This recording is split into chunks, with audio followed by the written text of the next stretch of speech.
या देशात आणि राज्यात मनुस्मृती लागू करायची आहे।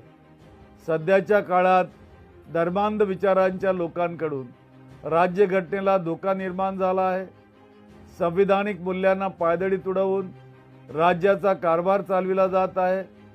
परभणी येथे मनुवाद्यांकडून संविधानाच्या शिल्पाची जी तोडफोड करण्यात आली, या प्रकरणी राज्य सरकारने सदर घटनेची तात्काळ दखल घ्यावी।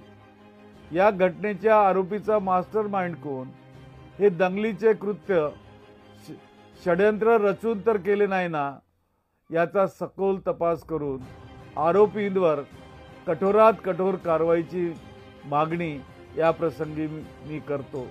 तसेच या घटनेच्या निषेधार्थ परभणी शहर आणि जिल्हा बंदला सुद्धा मी या ठिकाणी आपलं समर्थन जाहीर करतो। धन्यवाद। जय भीम, जय संविधान।